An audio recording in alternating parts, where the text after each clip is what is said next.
Well, hi, my name's Austin Healy, and welcome to Drive My Car, almost live from the Knockhill Racing Circuit. On this edition, we're going to play with stereotypes. I'm going to adopt the stereotypical persona of the typical Rover 75 driver and take this baby round the track. And also my colleague, Ford Capri, he'll be doing something similar, but this time he'll be looking at the Renault Clio and taking that particular French baby round the track. Well, thanks, Austin. Hi, I'm Ford Capri, and as Austin was saying, we're going to be taking the Rover 75 and Renault Clio out for a spin round Knockhill, testing handling, performance and suspension, and also why old men like a Rover 75 and Frenchmen like a Renault Clio. Well, hello again. Through the powers of movie magic, I have transformed magically into the stereotypical Rover 75 driver. We've done a lot of research on this, and this is seemingly the typical image that most people have of the Rover 75 driver, the mature gentleman. So I'm going to get into the car and I'm going to tell you a wee bit about it, and we're going to explore some stereotypes, and then later on I'm going to try the Frenchie and take her around the track. Well, here we are in my Rover 75, all as snug as a bug, surrounded by lashings of leather and wood, and it's very comfy. In fact, when this car was launched, Rover advertised it as saying it had a pillow soft ride, and by God does it have a pillow soft ride. Very often I just like to go to sleep, have a wee snooze, stick the car onto cruise control, and when I wake up I've reached the post office and I'm all ready to pick up my pension. Absolutely fantastic. Well, it was developed by BMW in the 1990s, who poured absolutely millions and millions and millions of pounds in developing this car, so much so that BMW almost became bankrupt. In spite of the car, I like to think this car's a bit like my old lady. Yes, on the surface she's an old lady and perhaps a bit creaky, but underneath there's just a young filly just absolutely bursting and waiting to burst out with all this amazing power that lies under the engine of this incredible V6 engine. But I'm getting a wee bit carried away there, so we'll just reduce to a nice slow speed of 7 miles an hour. Okay, well, here I am dressed as the modern Renault Clio driver.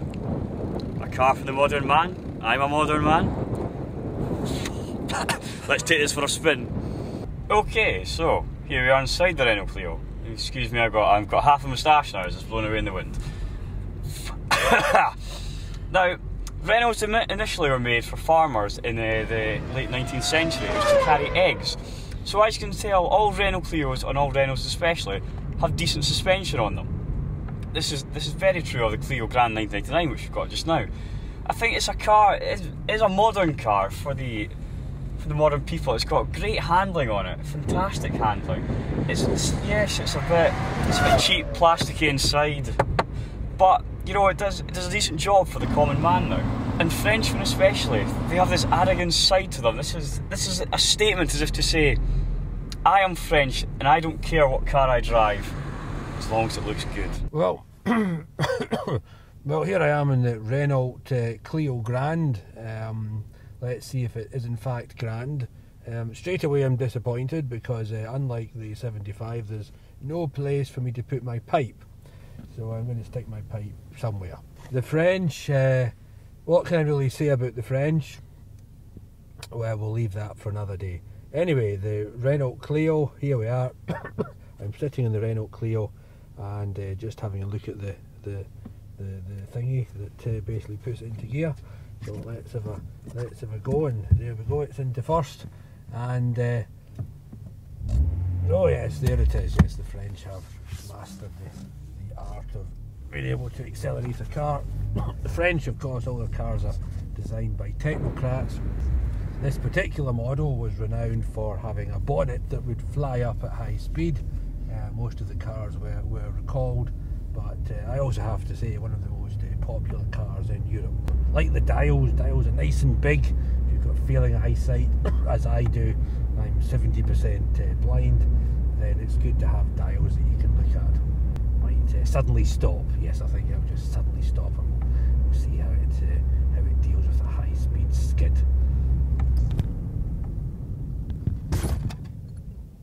And there we go, my joints have realigned themselves, and that's probably one of the best reasons for buying a Renault Clio. Here we are in the Rover 75. Good God, it's a lot heavier, I think, than the Clio. This clutch is awful soft compared to Clio, I think. Yep, I'm not really used to this. It is like, I'm very, very aware of space in this car. It is very like a tank. So maybe that's why old people like it. It reminds them of the war or something. You know, there's not much excitement in terms of suspension. Very, very stiff. If you go around this corner, it doesn't roll. There's no movement. There's not much in the way of allure, excitement, va-va-voom, as the French would say. And you can just, it's not a cigarette car, it's a pipe car. You can just tell that the people that made this didn't think of a person in their 20s at all. They wouldn't think that people in their 20s like cars, but they do. And that's what this car misses, the excitement of youth. This car missed the fountain of youth. It went straight to the gravestone. Well, that concludes this edition of Drive My Car. Be sure to check Channel 5 in the future, where we will look at the Bugatti Veyron and the Daewoo Matiz. So it's goodbye from me. And it's goodbye from him. See you next time.